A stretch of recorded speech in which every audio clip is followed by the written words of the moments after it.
নারীদের জাহান্নামে যাওয়ার ৫টি কারণ। এই প্রধান ৫টি কারণ যাদের মধ্যে আছে তারা কখনোই জান্নাতে যেতে পারবে না। সে যতই ৫ ওয়াক্ত নামাজ পড়ুক, এতে কোনো লাভ হবে না।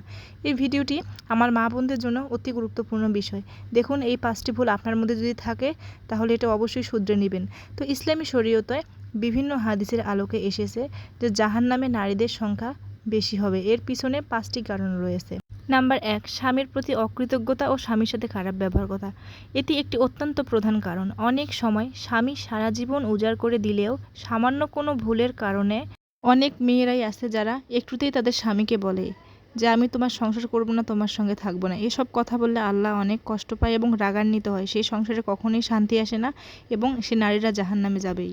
নাম্বার ২, বেপর্দায় চলাফেরা করা। শরীরের সৌন্দর্য প্রদর্শন অন্য কাউকে দেখানো। পাতলা পোশাক পরে পরপুরুষের সামনে চলাফেরা করা। বাইরে গেলে নারীরাই আছে যারা পোশাক পরলে শরীরের সব কিছুই বোঝা যায়। এভাবে বেপর্দাভাবে চলাফেরা করলে নারীরা জাহান্নামেই যাবে। পোশাক পরিধানে নগ্ন হিসেবে অভিহিত হয়। ইসলামে শরীয়তে মেয়েদের চুল দেখানোই জায়েজ নাই। সেখানে নারীরা নগ্ন হিসেবে ঘোরাফেরা করে, পুরুষদেরকে আকৃষ্ট করে এবং তাদেরকেও জাহান্নামের পথে নিয়ে যায়। এখানে ইসলামী শরীয়ত অনুযায়ী বেপর্দাভাবে চলাফেরা করা হারাম। তাই পর্দাহীনতা হয়ে ঘুরলে অবশ্যই সে জাহান্নামী হবে। নাম্বার ৩, চকলখোর ও গীবত করা। পরনিন্দা ও চকলখোর হচ্ছে অত্যন্ত একটি পাপ কাজ। একে অপরের পিছনে সমালোচনা করা। অনেক নারীরাই আছে যারা সংসারের কাজ ফেলে অন্যদের দোষ ত্রুটি খুঁজে বেড়ায় এবং একজনের কথা অন্যজনকে লাগিয়ে সম্পর্ক নষ্ট করে। একে বলে চকলখড়ি। এটি অত্যন্ত পাপ এবং কবিরা গুনাহ। এটি সমাজে ফিতনা সৃষ্টি করে বা মারাত্মক গুনাহ হয়। তাই এই চকলখোর ও পরনিন্দা থেকে আমাদের বিরত থাকতে হবে। ৩, যারা কুফরি বা শিরক করে। এই আল্লাহর সঙ্গে শিরক করা সবচেয়ে পাপ। এটি একটি কবিরা গুনাহ। যে কুফর এবং শিরক অবস্থায় মারা যায় সেই ব্যক্তি কখনো জাহান্নাম থেকে মুক্তি পাবে না। চিরকাল তাকে জাহান্নামের কঠিন আগুনে পুড়তেই হবে। তাই আপনারা মা বোনরা কখনো কুফরি বা শিরকি কাজে যাবেন না। এটি অত্যন্ত একটি পাপ কাজ। নাম্বার ৪, অত্যন্ত গুরুত্বপূর্ণ বিষয়। ইচ্ছাকৃতভাবে নামাজ না পড়া বা নামাজ ত্যাগ করলে জাহান্নামে যাওয়ার অন্যতম প্রধান কারণ। নাম্বার ৪, ইচ্ছাকৃতভাবে নামাজ না পড়া বা নামাজ পরিত্যাগ করা। এটি অত্যন্ত একটি প্রধান বিষয় জাহান্নামে যাওয়ার জন্য। ইসলামে ঈমান আনার পর সবচেয়ে গুরুত্বপূর্ণ বিষয় হচ্ছে ফরজ ইবাদত, যেটা হচ্ছে আমাদের নামাজ। এটি নারী ও পুরুষ উভয়ের জন্যই সমানভাবে প্রযোজ্য।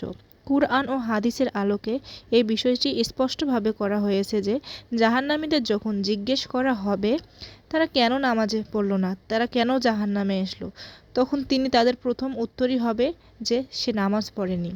পবিত্র কুরআনে এর বিবরণ হিসেবে দেওয়া হয়েছে, জান্নাতীরা জাহান্নামীদের জিজ্ঞেস করবে তোমরা কী কারণে জাহান্নামে গেলে। তখন জাহান্নামীরা বলবে আমরা নামাজ পড়তাম না, এজন্য আমরা জাহান্নামে এসেছি। প্রত্যেকটি মুসলমান ভাই বোনেদের জন্য নামাজ অত্যন্ত প্রধান গুরুত্বপূর্ণ বিষয়, যেটা ছাড়া কখনোই আমরা জান্নাতে যেতে পারবো না। নাম্বার ৫, অহংকার এবং দুনিয়ার মোহ। যারা অহংকার করে এবং দুনিয়ার মোহে পাগল হয়েছে, এটি হচ্ছে জাহান্নামে যাওয়ার আরেকটি কারণ।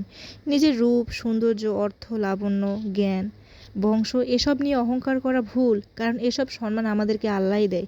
এজন্য যদি আমরা অহংকার করে বসি তাহলে এসবের জন্য আমাদেরকে জান্নাতে থেকে অবশ্যই জাহান্নামে যেতে হবে। হাদিসে এসেছে যার অন্তরে সরিষা পরিমাণ অহংকার থাকবে সে কখনোই জান্নাতে প্রবেশ করতে পারবে না। এছাড়াও দুনিয়ার ক্ষণস্থায়ী লোভ লালসার মধ্যে যে পড়বে সেও কখনো জান্নাতে যেতে পারবে না, তার স্থান হবে জাহান্নাম। তাই আমাদের মনে রাখা উচিত যে দুনিয়া ক্ষণস্থায়ী, কোনো লোভ লালসার মধ্যে আমাদেরকে পড়া যাবে না। লোভ লালসার কারণেই আমরা মূলত পাপ কাজে জড়িত যাই, যে আমাদের জন্য অনেক বিপদ ডেকে আনে। অনেক লোভ লালসার কারণে আমরা খুন খারাপি জেনার কাজে অনেক মানুষ লিপ্ত হয়, এটি ভুল। তাই দুনিয়ার মায়া ছেড়ে আখিরাতের চিন্তা করতে হবে, ৫ ওয়াক্ত নামাজ পড়তে হবে, মনের মধ্যে কোনো অহংকার রাখা যাবে না। তো আমি জাহান্নামে যাওয়ার মূল ৫টি কারণ বললাম, এখন আপনারা মেনে নিন। এই প্রধান ৫টি ভুল কারণ যদি আপনার মধ্যে থেকে থাকে তাহলে আপনারা অবশ্যই শুধরানোর চেষ্টা করুন। এই ভুলগুলো থাকলে আপনারা কখনোই জান্নাতে যেতে পারবেন না। তাই এই ভুলগুলো সংশোধন করার চেষ্টা করুন। আমার ভিডিওটি ভালো লাগলে চ্যানেলটি সাবস্ক্রাইব করবেন এবং কমেন্টে জানাবেন ভিডিওটি কেমন লেগেছে।